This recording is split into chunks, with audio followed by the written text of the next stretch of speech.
Bonjour, voici quelques trucs pour vous aider dans la conception de votre robot. Première des choses, ici j'ai un robot et on peut remarquer,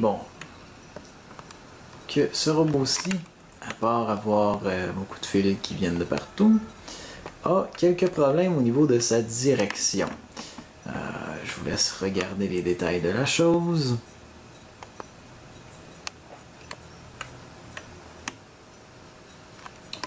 Voilà. Et quand je me mets à essayer de bouger, on peut voir qu'il n'y a pas nécessairement tout ce qu'on veut avoir. Là, j'essaie d'aller en avant, en arrière, ça allait un petit peu en diagonale. Maintenant, il faut se demander pourquoi.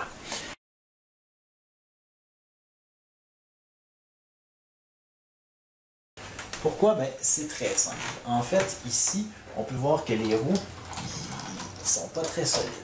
Ils ballottent beaucoup et en réalité, même pendant certaines démonstrations, les roues tombaient, littéralement. Donc ici, ben, le problème majeur des roues, c'est, en fait du robot, c'est les roues. Le problème majeur du robot, c'est les roues, tout simplement. Parce que tu veux pas que ton robot, pendant la compétition, perde une roue sur le terrain de jeu. Ça serait vraiment un désastre parce que ben, vous pourriez plus bouger, puis ben, vous n'auriez pas de points. Donc, je vais réparer le robot, vous montrer dans le fond comment faire pour que les roues qui présentement sont très instables, puis on peut voir même le robot qui fait ça comme ça ici à cause des roues. Réparer ça pour rendre ça plus performant. Donc, je vous reviens avec ça. Maintenant que j'ai éclairé mon châssis, je vais pouvoir faire des modifications dessus. En fait, je vais en profiter, vous voyez que j'ai enlevé les moteurs, je vais en profiter pour remplacer les petits moteurs qui étaient la vieille version par des gros moteurs comme ça. Donc les moteurs 393, c'est des moteurs qui sont plus puissants. Ici, ce que j'ai fait, c'est que j'ai pris ma base et j'ai commencé à la défaire.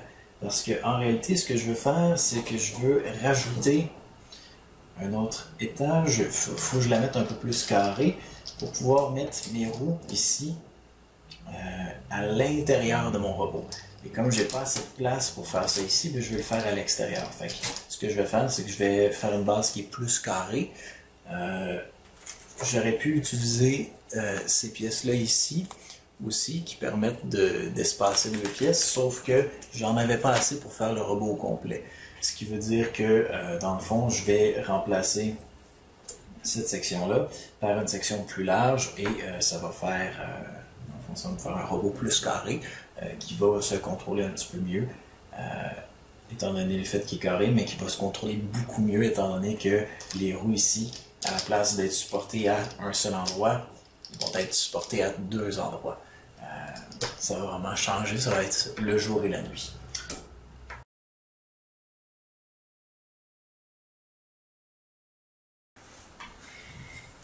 Donc, j'ai fait un nouveau châssis pour mon robot. On peut voir que dans le fond, les roues, je vais les insérer ici. Ils vont pouvoir être supportés des deux côtés, de chaque côté.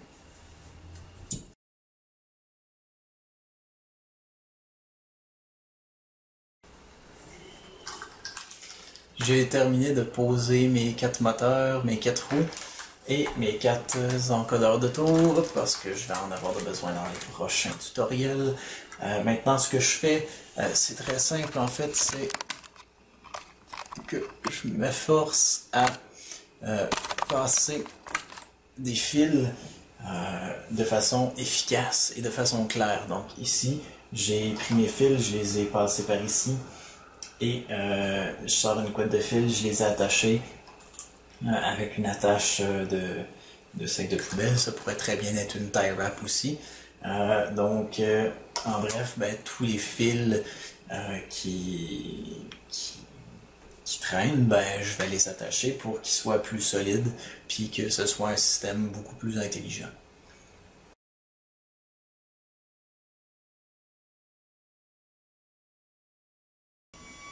Donc vous pouvez voir que j'ai fini par terminer toutes mes roues.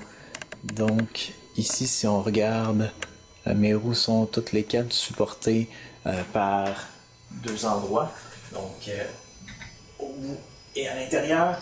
Et grâce à ça, ben, mon robot est beaucoup plus stable. Et ça me permet, vous vous souvenez tantôt, quand j'avançais, il y avait deux roues qui tournaient, les deux autres tombaient. Ben ici, on n'a plus ce problème-là. On peut voir que j'avance, je recule comme je veux. Je tourne aussi allègrement. Et, petite surprise, grâce à ces roues-là, je suis aussi capable de